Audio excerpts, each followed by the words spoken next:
नमस्कार। ये दीनदयाल उपाध्याय अंत्योदय योजना राष्ट्रीय ग्रामीण आजीविका योजना के तहत हमारा देश में बहुत सारे स्वयं सहायता समूह और उन लोगों की उनकी संगठनाएं यानी कि ग्राम संगठन, विलेज ऑर्गेनाइजेशंस, संकुल स्तरीय संगठन यानी कि cluster level federation and block level federations हर राज्य में बन रहा है। कुछ राज्यों में ऑलरेडी बन चुके हैं, कुछ राज्यों में अभी भी बनने का काम चालू है। तो ये योजना के अंतर्गत ग्रामीण विकास मंत्रालय की द्वारा संचालित ये NRLM के तहत जितने भी समूह बन रहा है, सारे समूहों को, स्वयं सहायता समूहों को कम्युनिटी इन्वेस्टमेंट फंड यानी कि सामुदायिक कोष राशि या निवेश राशि एक फंड दिया जाता है। ये फंड सरकार की द्वारा क्लस्टर लेवल फेडरेशन यानी कि संकुल स्तरीय संगठन को मिलता है। ये संकुल स्तरीय संगठन एक कम्युनिटी बैंक जैसा काम करता है। ये फंड किसी को भी सब्सिडी वाला चीज़ नहीं है, ये अनुदान राशि कभी नहीं है।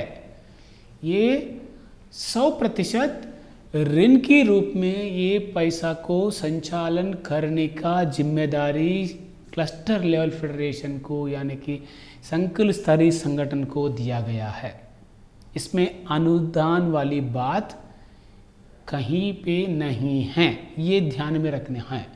तो ये कम्युनिटी इन्वेस्टमेंट फंड, सामुदायिक कोष राशि या निवेश राशि जो भारत सरकार की द्वारा राज्य सरकार की द्वारा जिला से ब्लॉक से जो सरकार से सामुदायिक संस्था यानी कि क्लस्टर लेवल फेडरेशन जो हम बात कर रहे हैं वो सामुदायिक संस्था है, महिलाओं की द्वारा बनाए गए और महिलाओं की द्वारा चला रहा है। वो महिलाओं के हाथ में जो संस्था है वो है क्लस्टर लेवल फेडरेशन, जिसको पैसा मिलता है। ये पैसा कितना मिलता है? एक समूह, स्वयं सहायता समूह को कम से कम 1 लाख से 1,15,000 तक पैसा मिलने की संभावना है। कहीं कोई राज्य में कम, कोई राज्य में ज़्यादा। वहाँ की गरीबी स्थिति के हिसाब से, गरीबों की संख्या के हिसाब से भारत सरकार के द्वारा राज्य सरकार को दिया जाता है। लेकिन पैसा एक समूह को कम से कम 1 लाख से 1,15,000 तक पैसा मिलने की संभावना है। ये एक ही बार शायद समूह को नहीं मिलता है, लेकिन बारी बारी में मिलने की संभावना है। तो ये है कम्युनिटी इन्वेस्टमेंट फंड। ये पैसे क्यों दिया जाता है? ये पैसा ये समूह की स्तर पर जो भी सदस्य है वो सदस्य को तुरंत बैंक के द्वारा पैसा मिलने का संभावना बहुत कम है, क्योंकि बैंक इतना जल्दी मानते नहीं हैं। तो बैंक जब तक मानेगा तब तक समूह में कुछ काम होना चाहिए। समूह जब जुड़ते हैं दीदी, 50 रुपया, 20 रुपया, 10 रुपया करके बचत करते रहते हैं। वो बचत से छोटा मोटा अपना जो ज़रूरतें पूर्ति करते हैं। उसके बाद 10,000 से 15,000 रुपया उन लोगों को रिवॉल्विंग फंड या चक्रीय निधि के रूप में पैसा मिलता है। वो पैसा मिलने के बाद दीदी लोग अपना छोटा मोटा कारोबार भी शुरू करते हैं। लेकिन 10 लोग, 15 लोग, जो 16 लोग, 14 लोग रहने वाले समूह में ये 15,000 रुपया, 20,000 रुपया से ज़्यादा आजीविका बढ़ाने वाला काम करना मुश्किल है, बहुत कठिनाई भी है। इसीलिए जब तक बैंक से मेन स्ट्रीम फाइनेंशियल ऑर्गेनाइजेशन जो हमारा हिंदुस्तान में है वो नेशनल बैंक है या रूरल बैंक है या तो कोऑपरेटिव सोसाइटीज़ है। लेकिन जब तक इन सोसाइटी ये SHG या सेल्फ हेल्प ग्रुप बैंक से लोन लेगा तब तक तो उन लोगों का काम, उन लोगों का पैसा चलाने का क्षमता, बढ़ाने का क्षमता, डिसीजन मेकिंग का क्षमता और जो ग्रुप में छोटा मोटा कर्जा देने का और वापसी करने का जो रीपेमेंट हैबिट डेवलप करने का, तो कुछ पैसे का ज़रूरत पड़ता है। इसीलिए और ये पैसा अनुदान में नहीं दे रहे, इसीलिए संकुल स्तर पर संकुल स्तरीय संगठन इसको चलाते रहते हैं। कम्युनिटी बैंक जैसा ये हमेशा के लिए वो संस्था में रहते हैं, ये हमेशा के लिए कम्युनिटी के लिए ही उपयोगी होता है। इसीलिए ये कम्युनिटी इन्वेस्टमेंट फंड यानी कि सामुदायिक कोष या सामुदायिक निवेश राशि के बारे में हम बात करेंगे। ये पूरा इसका पद्धति क्या है, ये कैसा संचालित हो जाता है, क्लस्टर लेवल फेडरेशन तौर पर हम देखेंगे। अभी मैंने आपको बताया ये 3 टायर स्ट्रक्चर बहुत सारा राज्यों में NRLM के तहत है।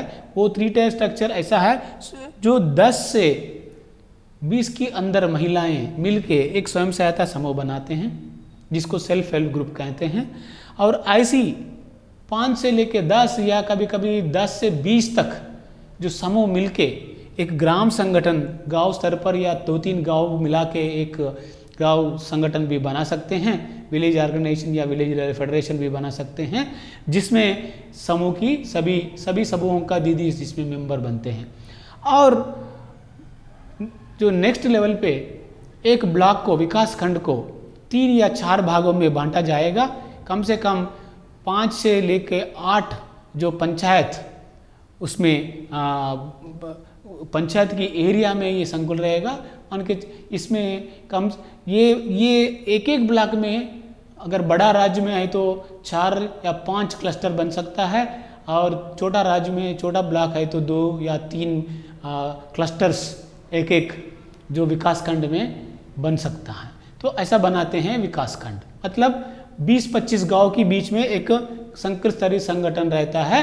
तो ब्लॉक में 3 या 4 संकुल स्तरीय संगठन रहता है, और एक गांव में एक ग्राम संगठन, नहीं तो छोटा गांव है तो 2-3 गांव मिलके ये 10 से 20 समूह मिला के एक ग्राम संगठन। और स्वयंता समूह के बारे में मैं आपको ऑलरेडी बताया गया है।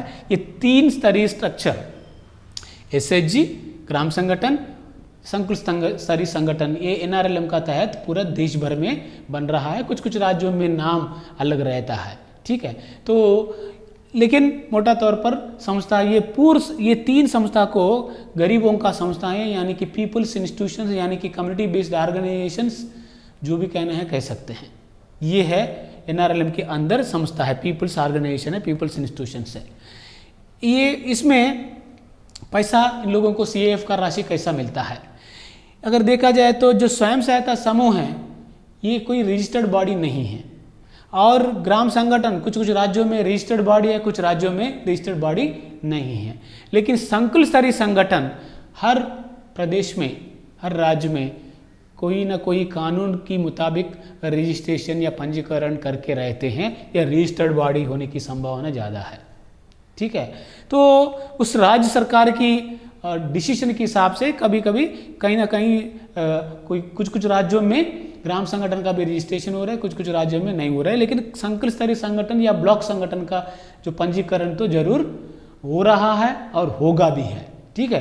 तो इसीलिए जो भारत सरकार जो राज्य सरकार को पैसा देता है वो पैसा डिस्ट्रिक्ट मिशन मैनेजमेंट यूनिट से block mission management unit, block mission management unit से सीधा संकुल स्तरीय संगठन में पैसा जाता है। तो एक समूह को 1,15,000 की राशि के हिसाब से डिफरेंट फेसेस में, डिफरेंट ट्रांचेस में फंड यहाँ पे संकुल स्तरीय संगठन में दिया जाता है परियोजना के द्वारा। जब पैसा यहाँ पे मिलता है, ये संकुल स्तरीय संगठन क्या करता है, ग्राम संगठन को पैसा देता है, क्योंकि ये ग्राम संगठन की द्वारा ही बनाया गया है संकुल स्तरीय संगठन, इसीलिए ग्राम संगठन को लोन के रूप में दिया जाता है। ग्राम संगठन क्या करता है, जो ग्राम संगठन समूह की द्वारा बनाया गया, इसीलिए जो मेंबर समूह को लोन दिया जाता है गांव संगठन से, और समूह क्या करता है, सदस्यों को लोन देता है ये पैसा। इसका मतलब CLF से VO को, VO से समूह को, समूह से मेंबर को पूरा 100%, 100% लोन के रूप में ये पैसा नीचे मेंबर तक जाता है। ये है जाने का। तो जाएगा कैसा फिर, अगर सदस्य को पैसा जरूरी है तो हम इससे पहले आपको एक वीडियो में बताया गया है माइक्रो क्रेडिट प्लान या माइक्रो क्रेडिट इन्वेस्टमेंट प्लान या माइक्रो इन्वेस्टमेंट प्लान करके हमने आपको बताया। वो वीडियो अगर आप देखें तो पता चलेगा। MIP।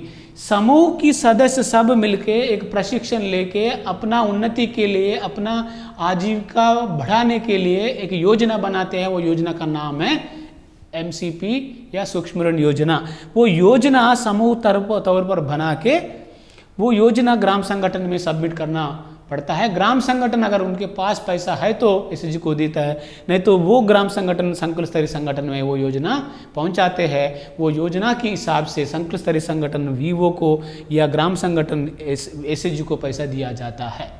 ये है तरीका संकुल स्तरीय संगठन से SHG मेंबर तक पहुंचने का।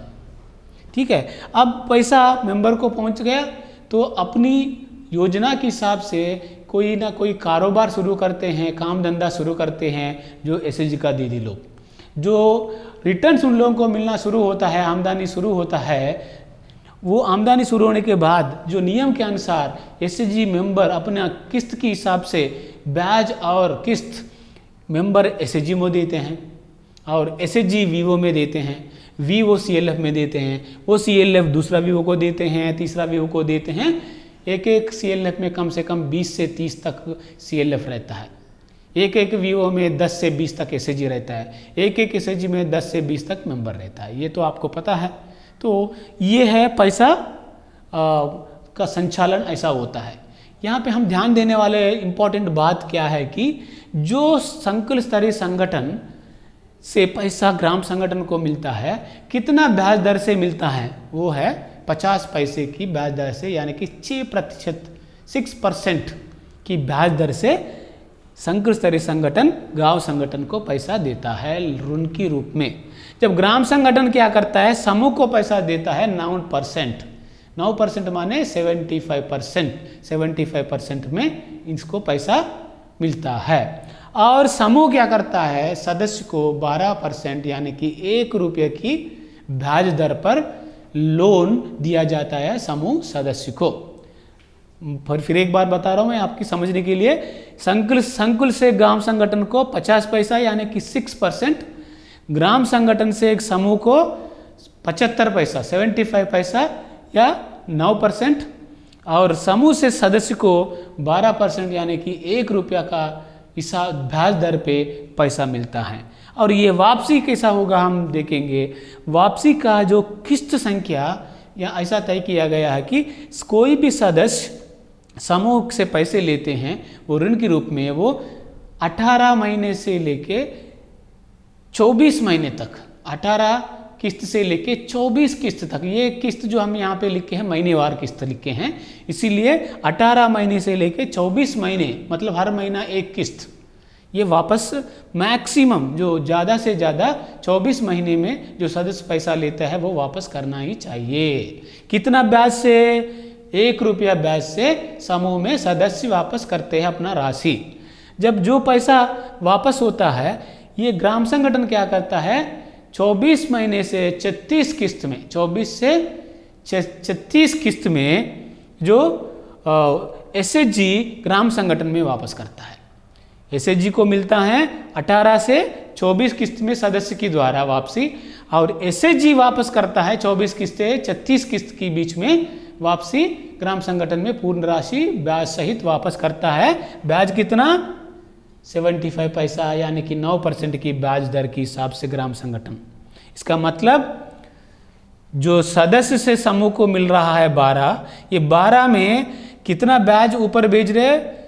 9%। 9% मतलब 12% जो ब्याज यहाँ से वसूल हुआ है SHG लेवल पे, 3% अपने पास रोक के 9% ब्याज ग्राम संगठन में भेज रहा है। ये ग्राम संगठन क्या करते हैं, 36 से 48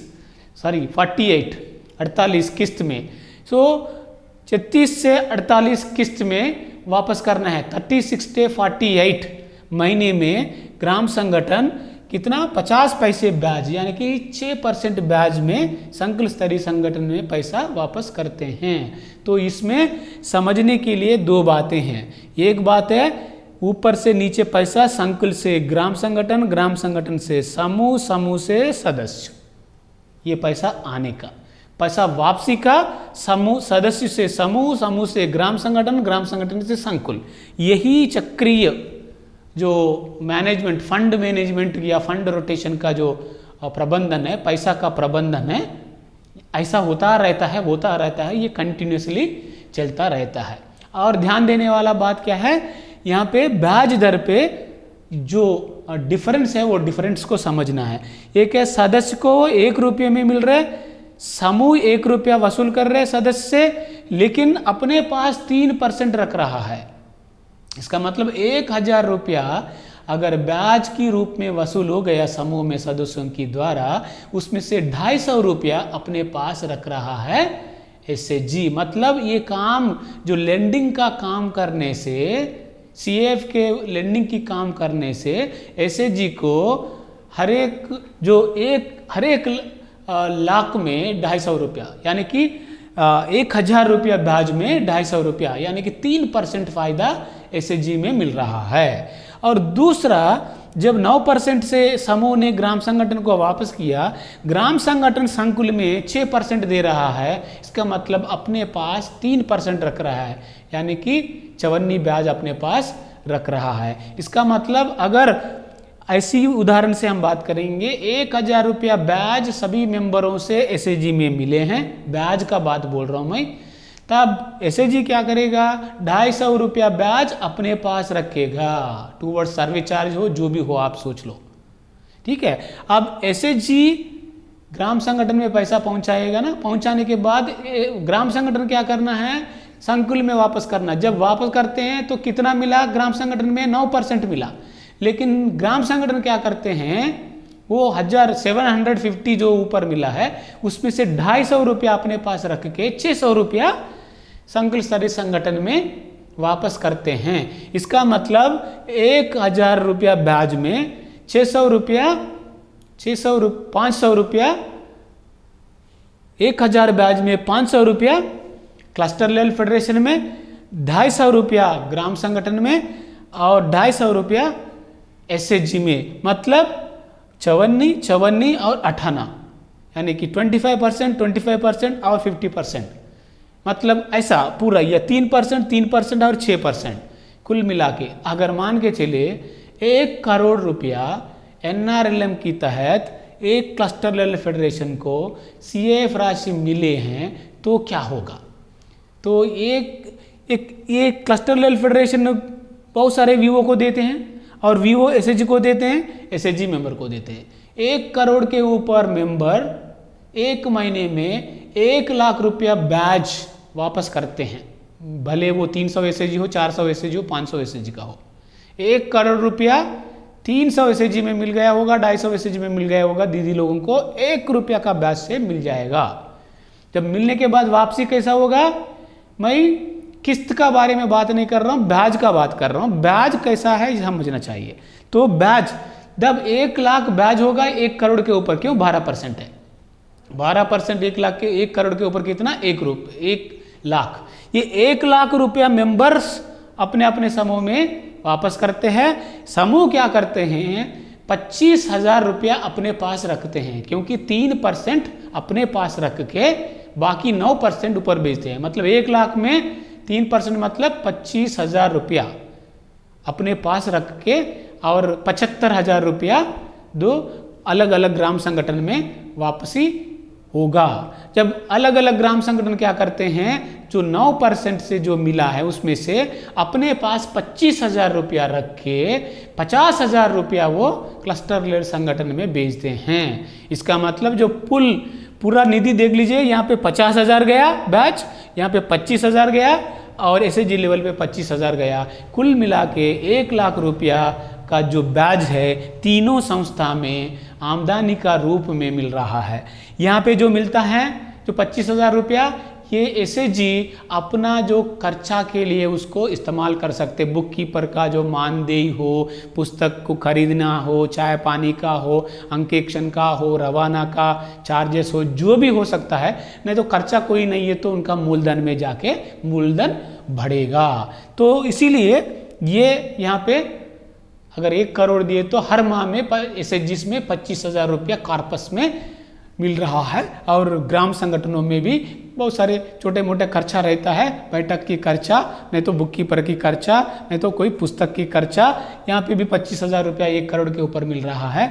और जो संकर स्तरीय संगठन में जो सस्टेनेबिलिटी हम बात करते हैं, लंबे समय तक काम करना है, तो यहाँ पे हर संकुल में अगर 1 करोड़ रुपया फंड मिले तो उसका हिसाब से देखा जाए तो 50,000 रुपया हर महीना संकुल स्तर पर ब्याज ये फाइनेंशियल मैनेजमेंट के दौरान मिलता है, जिसके द्वारा अपना कर्मचारी को नौकरी वेतन दे सकते हैं, सैलरी दे सकते हैं, और किराया दे सकते हैं, और इलेक्ट्रिसिटी बिल जो भी है, इंटरनेट बिल, कर्मचारी का जो मानदेय वगैरह वगैरह, और प्रशिक्षण और सब अलग अलग तरीके की जो काम है संकुल स्तर पर कर सकते हैं। ये है ये CAF चलाने में जो difference of rate of interest को समझने का बात, ये difference of rate of interest को समझना है। ये डिफरेंस रखने से ये 3 संस्था जिम्मेदारी लेते हैं, उसमें उसको फायदा मिल रहा है और वो निधि बढ़ रहा है और सदस्यों को भी कम से कम रेट में मिल रहा है। जो देख लीजिएगा 12% जो देखा है, तो नेशनल बैंक में जितना है उतना ही NRLM की जो संस्था के द्वारा हर सदस्य को आजकल पैसा मिल रहा है। कोई भी बैंक, अगर भारतीय बैंक कोई भी हमारा नेशनल बैंक देखा जाए तो उतना ही % में मिल रहा है। ठीक है, तो ये मेंबर को फ़ायदा है और इंस्टीट्यूशन को भी फ़ायदा है। और दूसरा ये डिफरेंस जो है इंस्टॉलमेंट में देखा जाए तो ये मेंबर समूह में 18 से लेके 24 किस्त में वापसी करते हैं। इसका मतलब है 24 अधिकतम है, इससे पहले 12 में भी कर सकते हैं, अगर 15 में भी कर सकते हैं, लेकिन ज़्यादा से ज़्यादा 24 किस्त में सदस्य वापस करना जरूरी है। और जब 24 किस्त में पैसा वापस आता है, लेकिन ये पैसा और एक बार चलाने के, दूसरों को लोन देने के लिए यहाँ पे मौका मिलता है, क्योंकि ऊपर देने का किस्त संख्या 36 है। इसका मतलब हर एक साल 12 किस्त, अधिक से अधिक किस्त कितना मिला है? 12 किस्त मिला है। ये 12 किस्त को यहाँ पे और एक मेंबर को भी पैसा ऋण के रूप में देने के मौका SHG में मिलेगा। और ऐसा ही देखा जाए तो जो 36 किस्त में ऐसे VO में मिलता है पैसा, वो ग्राम संगठन ये यहाँ पे देखा जाए तो आपको 48 के महीने में, यानी कि अगर यहाँ से और एक साल का जो पीरियड, गैप पीरियड है यहाँ पे है, इसका मतलब ग्राम संगठन भी और एक SHG को भी लोन देने का मौका इसके पास है। ये दोनों चीज़ हैं, एक है सरकार की द्वारा संकुल स्तरीय संगठन में पैसा मिलता है, लेकिन ये 100% अनुदान नहीं है, ये 100% लोन है। लोन ये इसका चलाने का जिम्मेदारी है संकुल स्तरीय संगठन का। संकुल स्तरीय संगठन को कैसे देते, क्या देते हैं कि वो NRLM गाइडलाइन के हिसाब से इस संगठन को दिया जाता है। वो संगठन बनना चाहिए और कम से कम 10 VO बनना चाहिए और बैंक में खाता खोल के रहना चाहिए। कुछ जो योग्यता है, वो योग्यता पाने के बाद पैसा यहाँ आएगा, यहाँ से ग्राम संगठन को जाएगा, ग्राम संगठन से समूह में, ये पूरा पैसा चलाने के लिए माइक्रो क्रेडिट प्लान जो टूल हमें पिछला वीडियो में जो बात किया था वो बेहतरीन काम आता है। वो माइक्रो क्रेडिट प्लान नीचे बना के ऊपर तक जाता है, उसका हिसाब से पूरा चलता रहता है। ये फंड मैनेजमेंट ये 3 संस्थाओं में ऐसा ही होता है। हम बात किए हैं ये सामुदायिक निवेश कोष राशि के बारे में। अगर भले कुछ वहाँ पे फंड है, डिपॉजिट्स है, उसको भी ऐसा ही चलाते हैं, और वहाँ पे बचत है उसको भी ऐसा ही चलाते हैं, और कोई अन्य संस्था से पैसा फाइनेंशियल असिस्टेंस मिला है उसको भी चलाने का एक तरीका ये NRLM के तहत तो कम्युनिटी इंस्टीट्यूशंस को दिया गया है।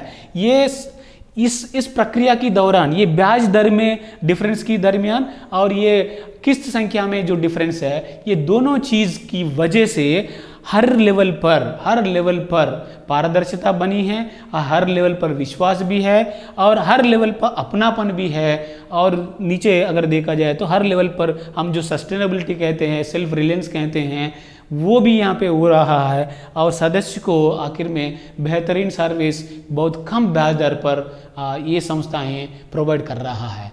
ये है CAF मैनेजमेंट, ये NRLM के अंदर जो हो रहा है हमारा हिंदुस्तान में, इसके बारे में ये वीडियो है। आपको शायद अच्छा लगा होगा। Thank you very much.